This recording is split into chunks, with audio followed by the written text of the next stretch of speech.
CECOT in Tecoluca, El Salvador, has become the symbol of President Trump's immigration crackdown after he sent hundreds of Venezuelan immigrants there with little or no due process. Trump has repeatedly raised the prospect of sending American citizens to prisons in El Salvador, recently telling President Nayib Bukele to build about 5 more places during an Oval Office visit.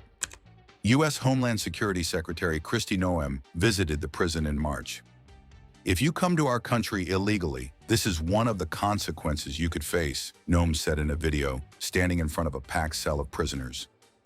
Representative Jason Smith, on April 15th, shared photos of himself at the prison. Representative Riley Moore similarly shared photos on April 15th, including one of him standing in front of a cell, posing with thumbs up. "I leave now even more determined to support President Trump's efforts to secure our homeland," he wrote on X. 5 other GOP members visited El Salvador, as per a photo shared by the U.S. Embassy in El Salvador. However, it doesn't say whether they visited the prison. Maryland Senator Chris Van Hollen met in El Salvador with Kilmer Abrego Garcia, a man who was sent there by the Trump administration in March, despite an immigration court order preventing his deportation. Abrego Garcia was deported to El Salvador in what the Trump administration later said was an administrative error. The Supreme Court unanimously ruled that Trump must facilitate Abrego Garcia's return, but Bukele said he wouldn't return or release him. Well, we had a terrible thing happen. We had an administration that allowed people to come in freely into our country from not only South America, but from all over the world, many from the Congo in Africa, Asia, all over the world, Europe, rough parts of Europe. And they came from prisons, and they came from mental institutions, and they came from gangs, and the gangs of Venezuela and other places. And hundreds of thousands and even millions of them came.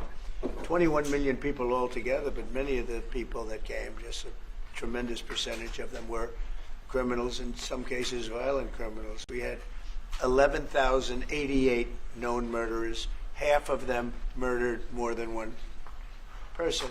This was allowed by a man who, what he did to our country is just unbelievable. So we're straightening it out, we're getting them out. But what they did and what that party did to our country, open borders, anybody could come in. As soon as I heard that, I said, every prison's going to be emptied out into our country. That's what happened. And we're straightening it out. And we just had numbers. We had the highest recruiting numbers in the history of our country going into police departments.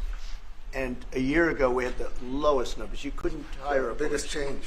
Yeah. Nobody's From ever the seen lowest to the highest. And the military now, Marines, the Army, Air Force, Coast Guard, every slot is, I mean, we have the best numbers we've ever had. We call it recruitment numbers. And we've never had anything like it. We had records on at every single level.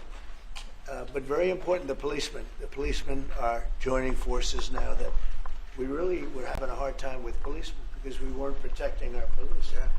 And we cherish our police. The police are great, and the firemen and everybody else. But we have the highest numbers that we've ever had, the most enthusiasm. Great enthusiasm and on trade and other things. We're doing great. We're taking in billions and billions of dollars. We made, 2 weeks ago, I gave them a little bit of a pause because, you know, you have to show a little flexibility, but we go back to what we have to do. The markets have been very strong once they got used to it, but we were losing $2 billion a day. There's no company big like this. No. This is the biggest deal ever made. Now we're making $3 billion a day. We're a great country, but we had stupid people running this country, and I can say it. But what they've done to us at the border should never and can never be forgotten. It's a sin, what they did, and you are helping us out, and we appreciate it. Thanks. Thank you. Actually, what you're doing with the border is remarkable. It has dropped, what, 95%? It's incredible. Got, as of this morning, 99%, 99.1% to be exact. Why are those numbers not in the media? Well, they get out with the fake news, you know, like CNN over here doesn't want to put them out because they don't like putting out good numbers. They only like putting out because I think they hate our country, actually. But it's a shame. You're right. Isn't that a great question? Why doesn't the media? Why don't they put out numbers? Yeah, 99%. I mean, it's crazy, right? We're doing It's great. a crazy turnaround. Christy, could you maybe say a couple of words about the border? How we're doing? You know, it's just been absolutely phenomenal what a great leader can do. Clear direction. Our laws matter.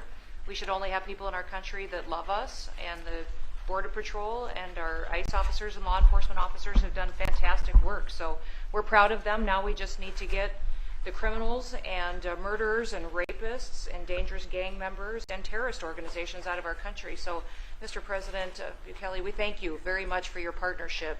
It has been wonderful for us to be able to have somewhere to send the worst of the worst and someone to partner with. And we'd like to continue that partnership because it's been a powerful message of consequences. Mr. President, you wanted people to know that there was consequences if you break our laws and harm our people and endanger families. And this is a clear consequence for the worst of the worst, that we have somewhere to put them. Thank you very much. Yeah, we even had this gang member from Venezuela, one of the ones you sent, and we interviewed him just to get some information, etc., from them.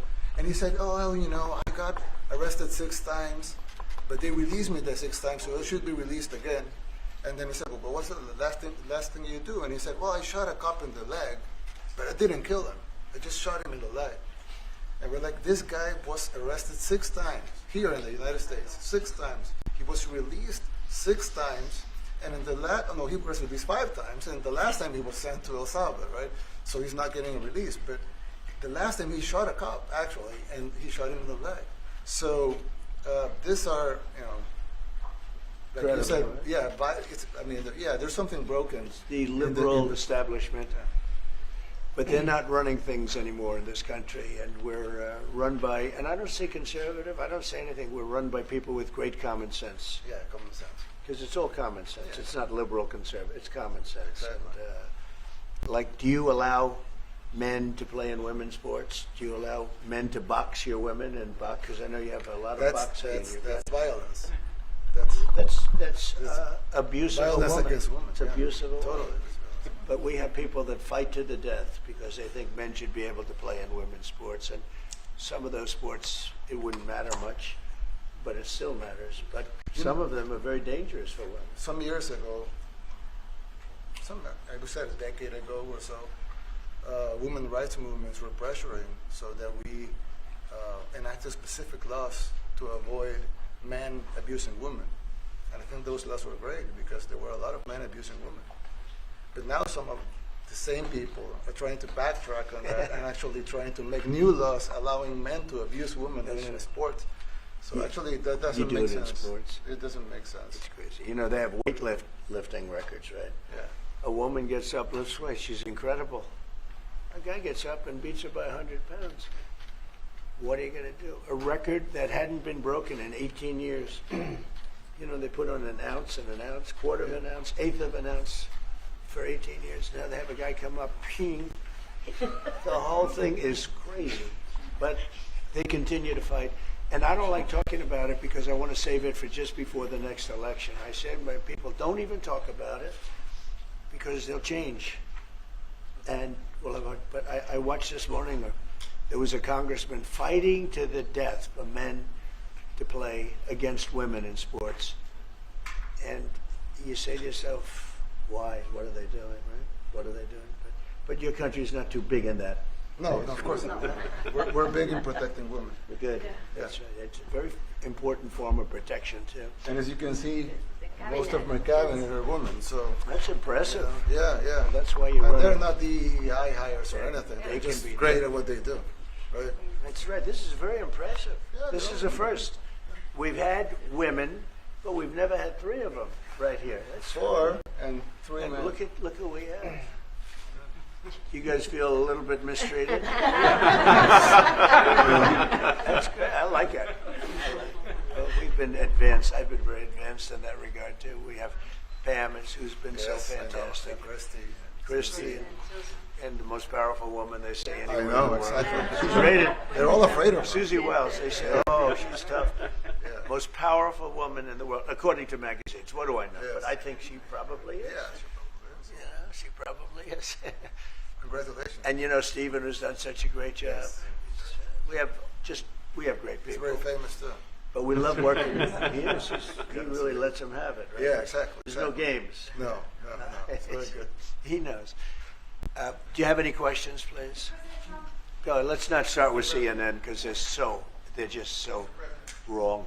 Yeah, please. Yeah, thank you, Mr. President. You repeatedly mentioned last night that Russia's attack on Ukraine was a mistake. What is the exact mistake?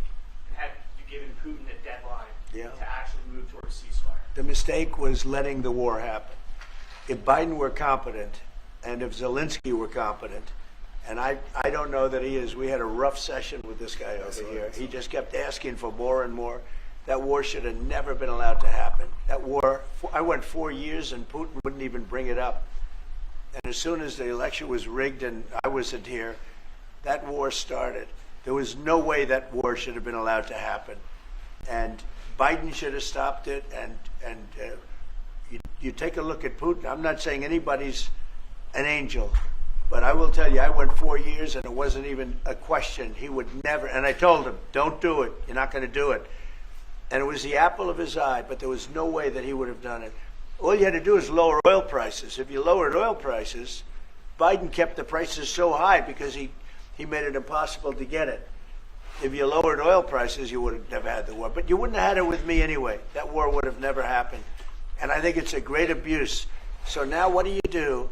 You get a country where 25% of its land is gone, and the best locations, where millions of people are killed. You know, you haven't reported accurately the death. And this was Biden's war, and I'm trying to stop it. And I think we're going to do a good job. I hope we're going to do. They lose 2,500 young people a week, think on average. Now they're Russians and they're Ukrainians, but it's 2,000. We don't care. It's like whatever it is. Intolerable. They're not from your country. They're not from mine. But I want to stop it. 2,500. It's a killing field. It's like the Civil War. You take a look. I look at the satellite pictures. This should not be happening in our time. Of course, our time can be pretty violent, as we know. But that's a war that should have never been allowed to start. And Biden could have stopped it, and Zelensky could have stopped it, and Putin should have never started it. Everybody's to blame. Have you spoken to President Zelensky, sir, about his offer to purchase more Patriot missile batteries? Oh, I don't know. He's always looking to purchase missiles. You know, he's against. Listen, when you start a war, you got to know that you can win the war, right? You don't start a war against somebody that's 20 times your size, and then hope that people give you some missiles.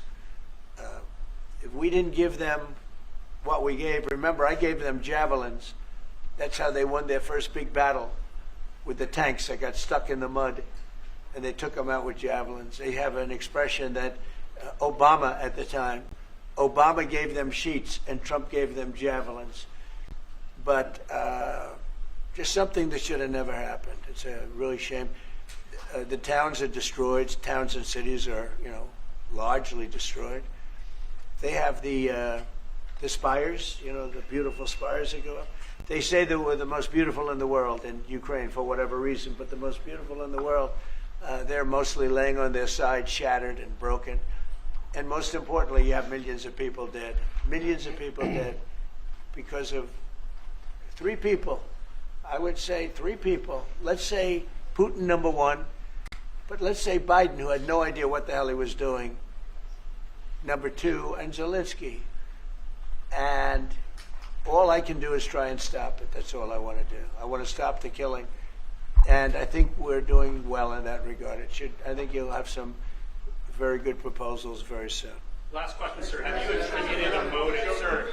Have you attributed a motive through the FBI investigation behind the attack on Governor Josh Shapiro over the weekend? No, I haven't, but the attacker was not a fan of Trump, I understand, just from what I read and from what I've been told.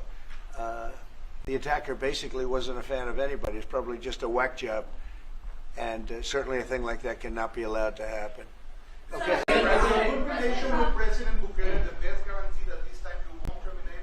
I have a great relationship with this man.